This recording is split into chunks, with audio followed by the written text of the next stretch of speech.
Hi, this is Ed Breniger, and I want to share with you an exciting project that I have begun and invite you to join me in it. It's really clear that the world has changed in ways that most of us did not expect as the global pandemic settled in on us. One of those ways has been the hybrid officing that many of you are experiencing.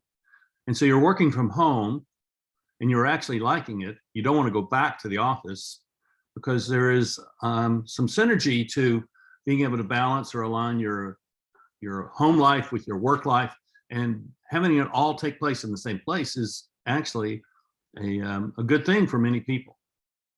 One of the things that has developed for me is an awareness that the way we relate to people is going to have to change and is changing. It's already changing. So it's not like it's some kind of ought. It's not an obligation to change.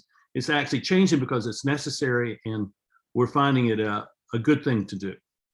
And one of those things that I'm finding is the use of social media platforms, which are more chat-based. So whether it's WhatsApp or Telegram or your text messaging on your phone or Facebook Messenger or LinkedIn communications, whatever it is that you're using, that these are becoming much more important to us. And because of an experience I had with two gentlemen in Uganda, I decided I would create a new project. Now these two guys, one is a director of an orphanage, and the other is a pastor of a small church. And both of them were faced with problems that they felt like that were beyond what they could manage. They needed help. And both of them reached out to me separately, wanting to know what they should do. And in one case, I recommended to the pastor that he needed to go to his local elected official and say, if you can get us food, I'll distribute it. We'll distribute it. And that's exactly what's happening. And the issue for both of these men was the feeding of their people. You know, in one case, the feeding of the community around their church, and for the orphanage is feeding the children. And it was complicated because many of the children who had been adopted by families, those families could not take care of these children, so they were bringing them back to the orphanage. And so he was being inundated with more children than he could take care of.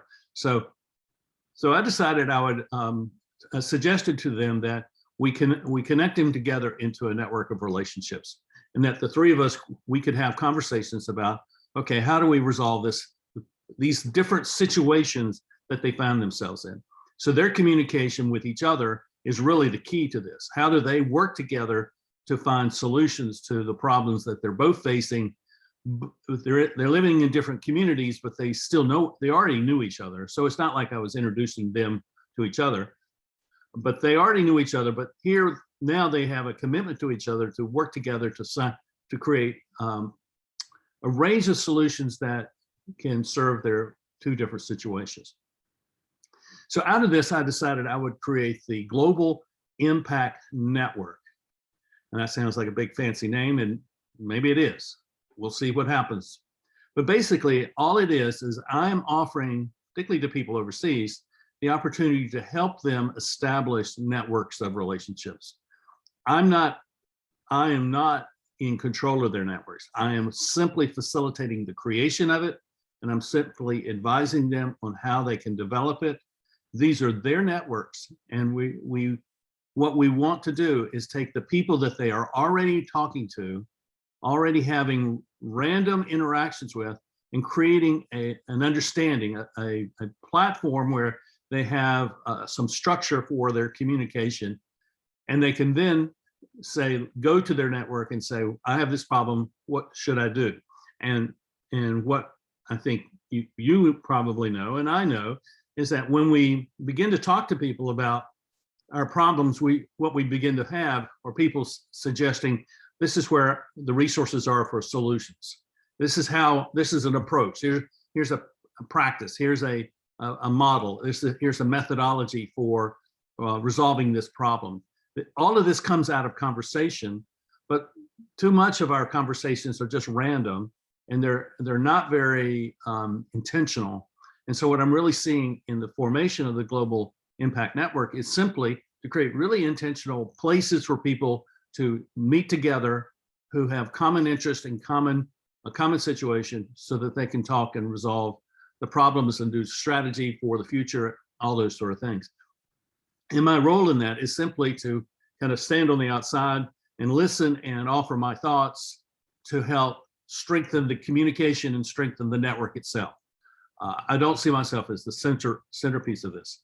And so for these people overseas that I see, particularly in developing countries, my purpose is to help them establish these communication structures that may not have existed prior. And I will do this for them for free. I mean, there's some limitation on the amount of time I can give to that, but that's my intention. The second thing is that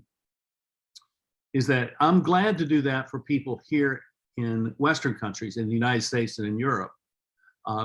You probably don't need what I have to offer, but if you do, I think that has a deeper resonance with actually a larger need than simply communication. It's a question of, so what is your purpose for impact? Why do you want to create a network of relationships? What is its focus? People that I talk to overseas already have a clear sense of what their needs are. I don't think that people in the United States or in Europe necessarily have that clarity. So this is what I will offer.